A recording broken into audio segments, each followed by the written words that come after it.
Bismillahirrahmanirrahim. Assalamualaikum warahmatullahi wabarakatuh. Innal hamdalillah nahmaduhu wa nasta'inuhu wa nastaghfiruh wa na'udzu billahi min shururi anfusina wa min sayyiati a'malina. May yahdihillahu fala mudilla lahu wa may yudlil fala hadiya lahu. وأشهد أن لا إله إلا الله وحده لا شريك له وأشهد أن محمدا عبده ورسوله اللهم صل وسلم على نبينا محمد وعلى آله وصحبه أجمعين أما بعد.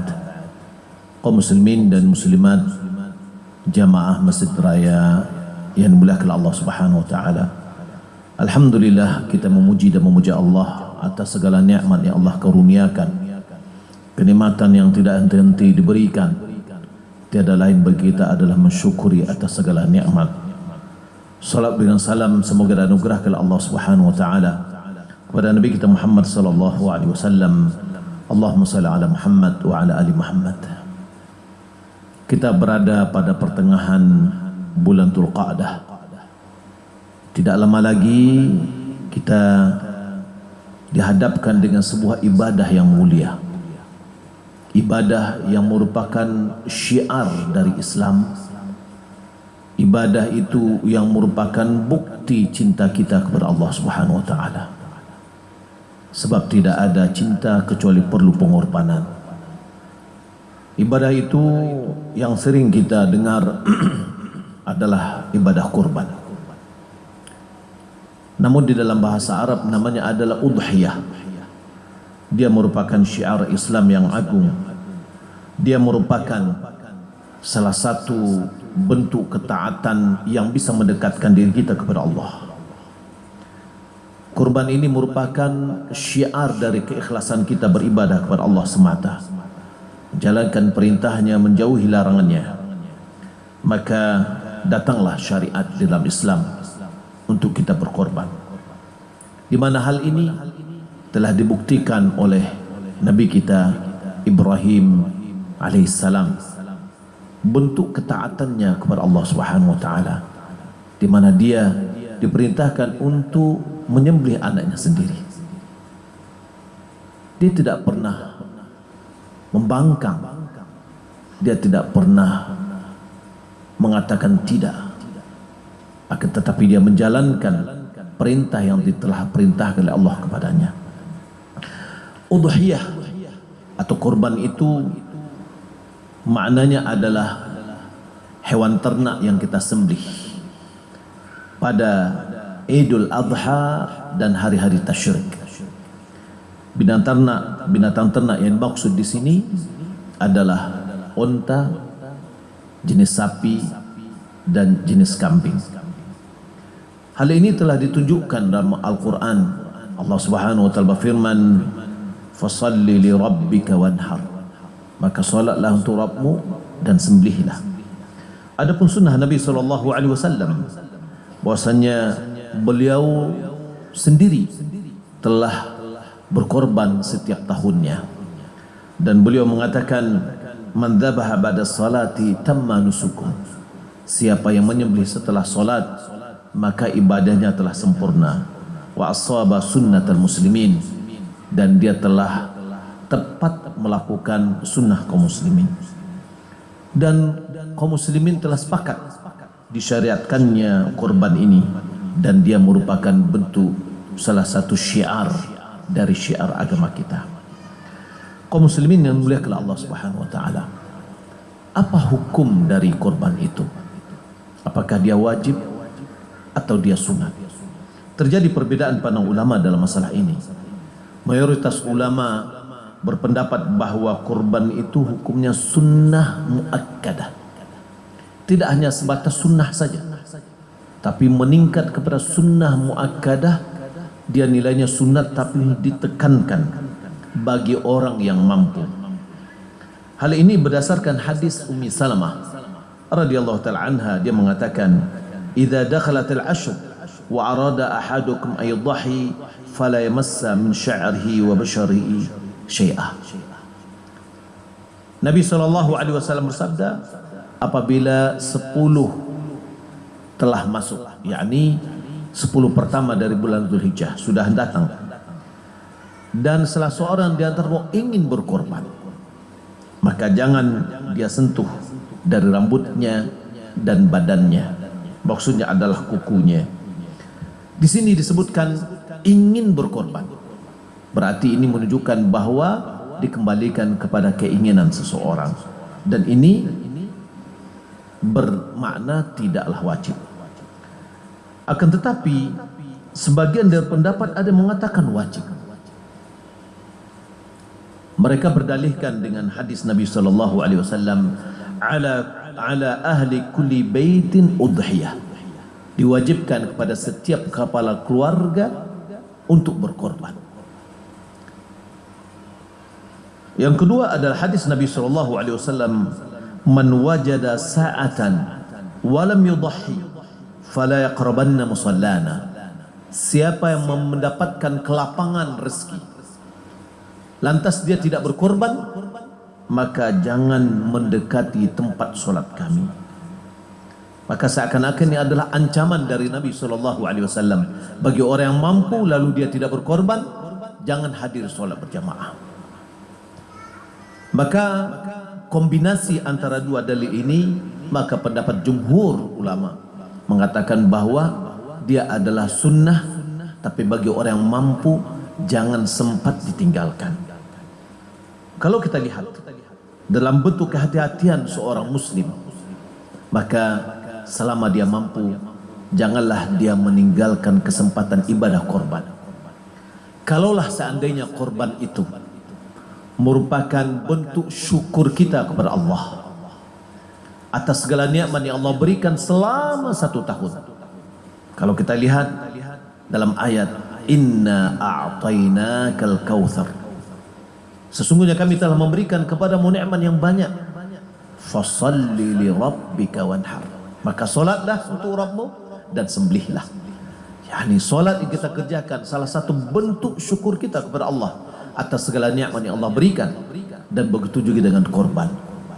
Kalau seandainya kita menghitung-hitung setiap nikmat yang Allah berikan, contoh nafas oksigen yang Allah berikan kepada kita selama 1 tahun, jika diuangkan, kalau seandainya kita berkorban dengan seekor sapi, belum ada nilainya dibandingkan dengan nilai nikmat bernafas dengan oksigen gratis. Belum lagi nikmat yang lain yang Allah Subhanahu wa taala berikan kepada kita. Hidup kita di dunia ini adalah nikmat.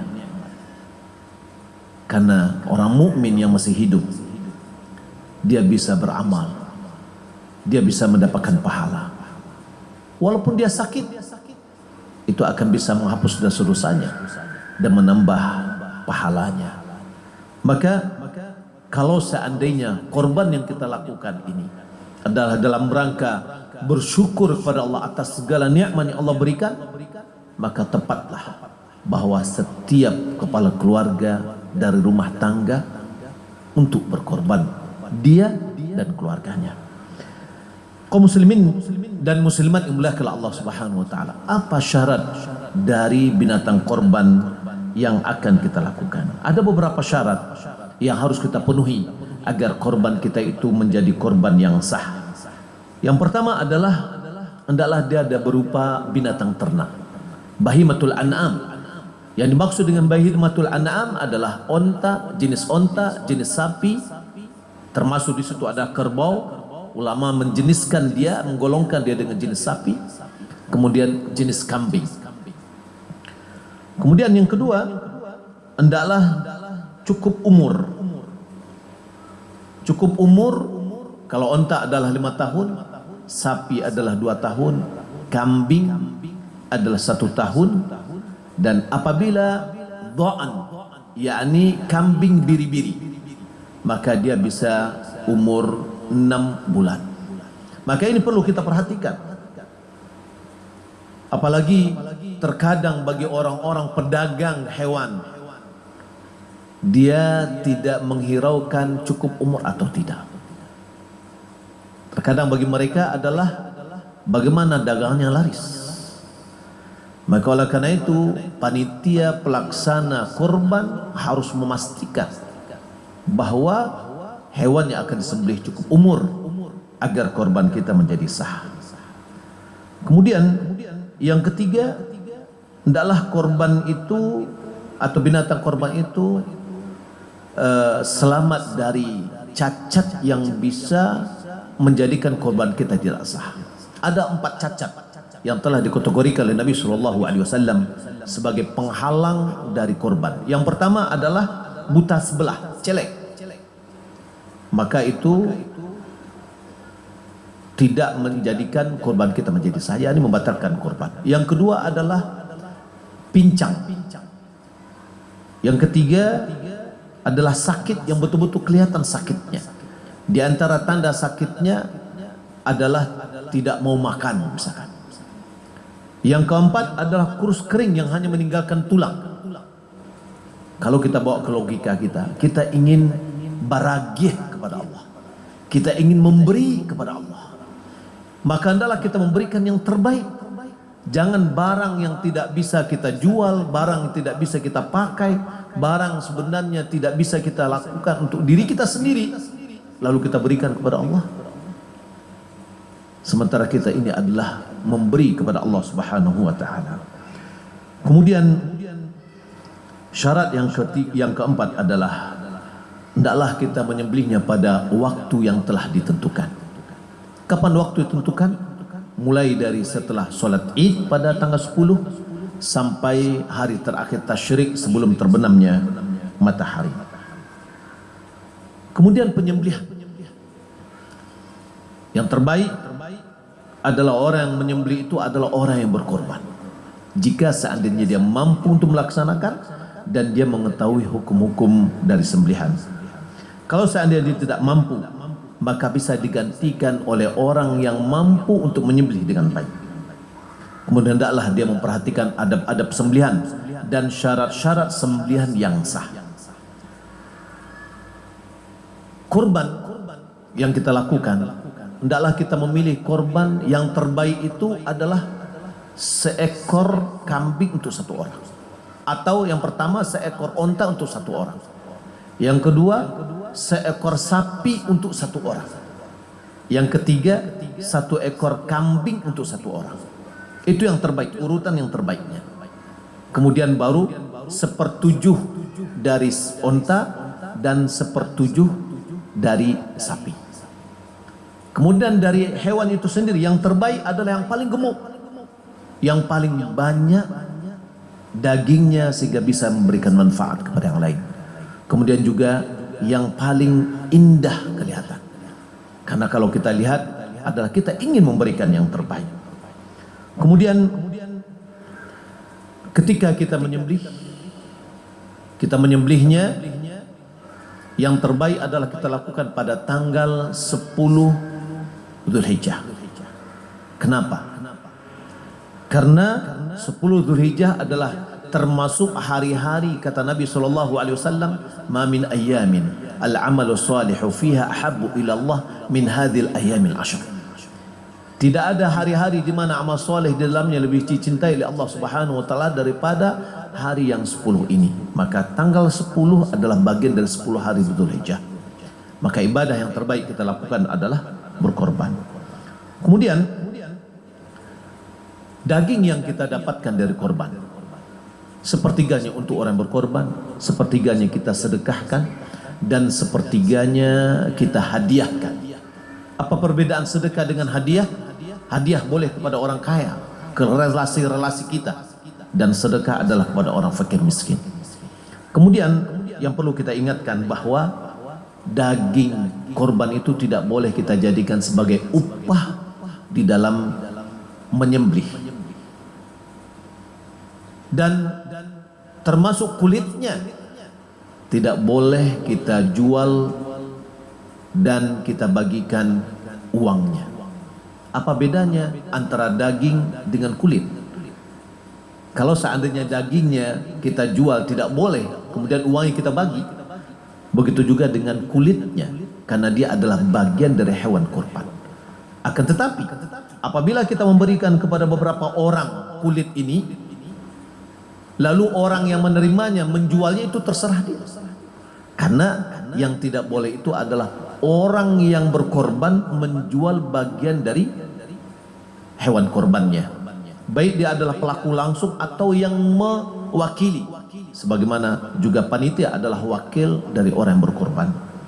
Kemudian yang terakhir, ada sebuah sunnah yang perlu diperhatikan bagi orang yang berkorban, yaitu apabila masuk 10 hari pertama dari Dzulhijjah, mulai dari tanggal 1 Dzulhijjah, maka orang yang berkorban dia tidak boleh lagi memotong kukunya dan tidak boleh memotong rambut dan bulu-buluannya.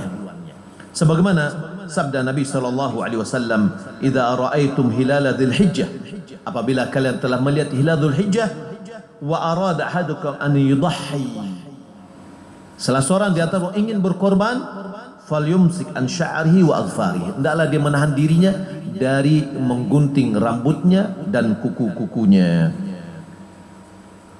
Apa hubungannya? Di antaranya ulama mengatakan, ketika orang berkorban melakukan sebuah ibadah mirip dengan ibadah yang dilakukan oleh orang haji, yaitu orang haji dia adalah membayar udhiyah, maka begitu juga sangat selaras orang yang berkorban juga melakukan larangan, sebagian dari larangan haji. Orang yang berihram dia tidak boleh memotong kukunya, dia tidak boleh memotong rambutnya, ya, dan ada beberapa hal yang dilarang. Akan tetapi bagi orang yang berkorban, hanya dia tidak boleh memotong bulu-buluan, rambut, kumis, jenggot dan yang lainnya, dan memotong kuku-kukunya. Bagi siapa? Bagi orang yang ingin berkorban, bagi orang yang ingin berkorban, yakni atas nama dirinya korban itu. Maka mulai dari tanggal 1 Dzulhijjah sampai hewannya disembelih, maka dia menahan dirinya dari hal itu. Bukan bulu hewan korban atau kuku hewan korban, tidak ada hubungannya, tapi adalah dengan kita yang berkorban. Bapak Ibu bilahkan Allah Subhanahu wa taala, mudah-mudahan ketentuan-ketentuan yang kita pelajari sebentar ini bisa kita jalankan, karena berilmu sebelum kita berkata dan sebelum kita berbuat, agar amal kita diterima oleh Allah Subhanahu wa taala. Karena apapun amalan kita baru bisa diterima apabila terpenuhi 2 syarat. Yang pertama, amalan kita ikhlas karena Allah Subhanahu wa taala. Yang kedua, amalan kita sesuai dengan SOP yang telah ditetapkan oleh Rasulullah SAW. Beliau mengatakan, "Man amila amalan laisa alaihi amruna fahuwa raddun." Siapa yang mengamalkan satu amalan yang tidak sesuai dengan apa yang kami perintahkan, maka amalan itu tertolak. Yakni apabila amalan ibadah kita tidak sesuai dengan SOP yang telah ditetapkan oleh Rasulullah, maka amalan kita menjadi sia-sia. Mudah-mudahan bermanfaat. Wassalamualaikum Muhammadin wa ala alihi wa sahbihi ajma'in. Wassalamualaikum warahmatullahi wabarakatuh. Allahu akbar, Allahu akbar. Asyhadu an la ilaha illallah. Asyhadu anna Muhammadar Rasulullah. Hayya 'alas salati, hayya 'alal falah. Qad qamatis salatu, qad qamatis salah. Allahu akbar, Allahu akbar. La